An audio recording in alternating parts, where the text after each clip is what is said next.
Hello, my name is Tony, and today we're going to look at another horrible case with you. Kelsey Smith was born on May 3, 1989. She was the third of 5 children born to her parents, Greg and Missy Smith. Kelsey's parents were aware from the start that she would be a handful. When she was a toddler, she received a shirt that read, "My name is No-No." Kelsey Smith was a kind child from the start. When she was young and went somewhere with her parents, she refused to let them buy her a treat unless they also bought treats for her sisters. She was 6 years old when her brother Zach was born. She was so protective of him that she wouldn't let anyone else take care of him while she was around. She was a typical child growing up in the Midwest. Throughout her life, she was curious and questioned everything.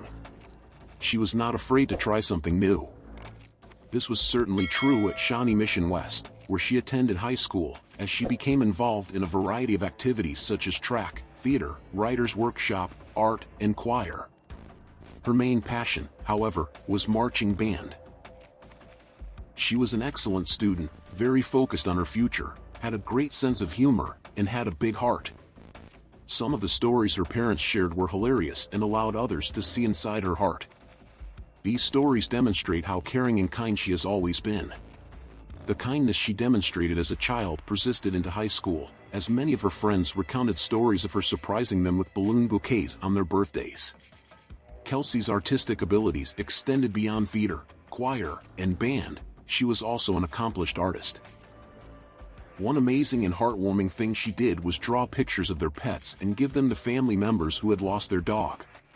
Today, the pictures she drew must mean a lot more to the family members who received them.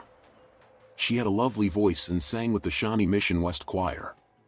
One of the last times her parents saw her perform, she surprised them with a solo. She was so excited that she couldn't keep it from them. Kelsey Smith was a funny, caring, and talented young lady who grew up in Kansas. She is described as someone who makes a difference in people's lives. She was similar to many other children growing up in America. Maybe she reminds you of one of your own kids. Kelsey was a wonderful teen who matured into a young lady with a bright future. On June 2, 2007, Kelsey prepared for a date with her boyfriend, John Beersmith. She informed her father that she was going to Target to buy a gift for the couple's 6-month anniversary.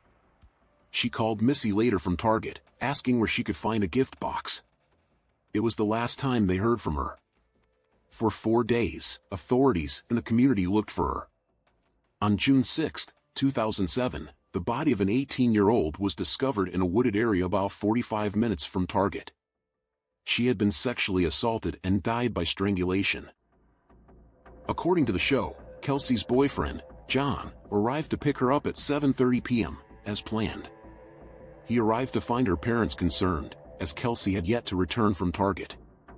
All 3 of them attempted to contact her, but she did not return any of their calls or texts, which was unusual for her.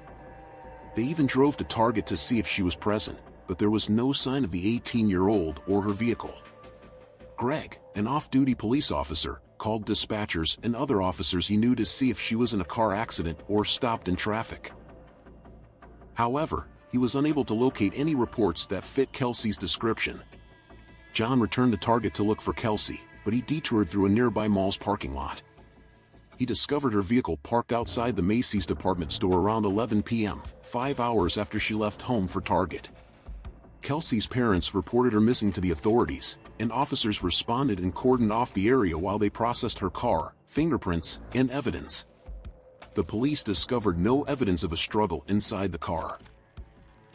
When the detectives discovered Kelsey's purse and John's gift still on the passenger seat, they ruled out a robbery gone wrong. The next morning, investigators returned to the crime scene and obtained surveillance footage from 40 cameras that had captured Kelsey's trip to Target. Surveillance video from the store showed her arriving, browsing the aisle, calling her mother, paying for her purchases, and exiting the store to return to her vehicle, all in less than 10 minutes.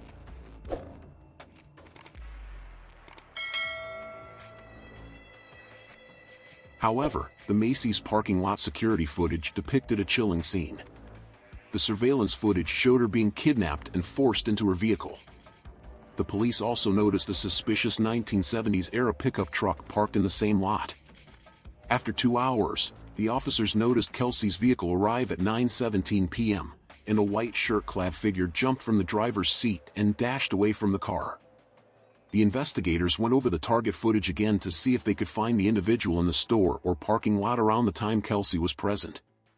As the detectives rewound the footage, they got a clear view of the suspect, dressed in a white shirt and dark shorts, as he followed an unaware Kelsey through the mart. The search for her gained momentum almost immediately, and those looking became known as Kelsey's Army. Authorities immediately contacted her cell phone company, Verizon. They wanted to find her location by tracking her cell phone pings. Every cell phone company has the technology to do this. Under federal law, they are permitted to provide location information to authorities without a warrant in an emergency, such as an abduction or missing persons investigation. The problem is that, while they are permitted to do so, they are not required to provide this information to authorities. In Kelsey's case, Verizon did not have a current policy on such matters, and it took 4 days for them to provide the information to the police and FBI. They ended up telling authorities to search an area exactly 1.1 miles north of a specific cell phone tower. Kelsey's body was discovered in a wooded area near a lake in just 45 minutes after authorities received the information.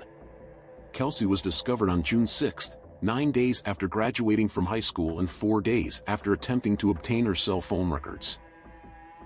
The authorities released the suspect's screen grab, who appeared to be in his 20s and had a goatee, to the media and received a flood of tips. While the majority of them were false, one female caller made the breakthrough. A woman called the cops and said the suspect was her neighbor, Edwin Roy Jack Hall of Olathe, Kansas. According to forensic evidence reports, Kelsey Smith was sexually assaulted before being strangled to death. Her body was discovered at 1:30 p.m., and the animal responsible was arrested that evening. Edwin Roy Hall was 26 years old when he was arrested, and he lived in Olathe, Kansas.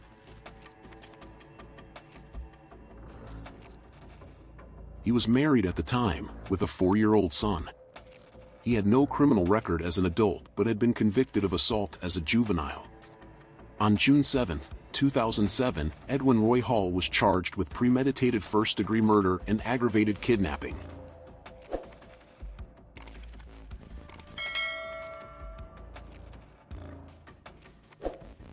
Finally, on August 1, a Johnson County grand jury indicted Hall for murder, rape, and aggravated sodomy, making him eligible for the death penalty.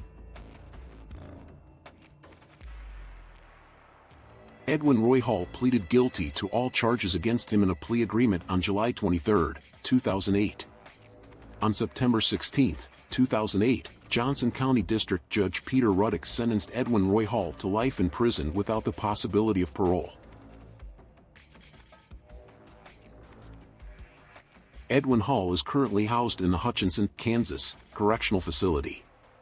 Kelsey's father, Greg Smith, said at her memorial that she could walk into a room full of strangers and leave with a room full of friends. Instead of fading away, Kelsey's Army evolved into the Kelsey Smith Foundation. Greg and Missy Smith wanted something positive to come from their daughter's death. They wanted to change things in order to potentially save someone else in the future. Today, the Kelsey Smith Foundation does a variety of things. They hold safety awareness seminars and collaborate with other organizations to provide self-defense training. Among other things, they promote the Kelsey Smith Act nationwide. The Kelsey Smith Act allows law enforcement to quickly locate a wireless telecommunications device if a person is determined to be at risk of death or serious physical harm as a result of being kidnapped and/or missing. Kelsey totally deserved to keep doing all the cool stuff she loved, like track, theater, writer's workshop, art, choir, and even getting married someday. But then this creepy guy named Edwin Roy Hall thought it was okay to follow her around and even murder her. At the very least, justice has been served. Thankfully, he's locked up in jail now, all alone with no one to talk to. If you have any thoughts or opinions about this whole situation, please leave them in the comments below. Your input is really important. Tony was with you, and thanks for watching. Subscribe to the channel and don't forget to click the bell to stay up to date on the biggest stories from around the world. I'll see you soon. Take care.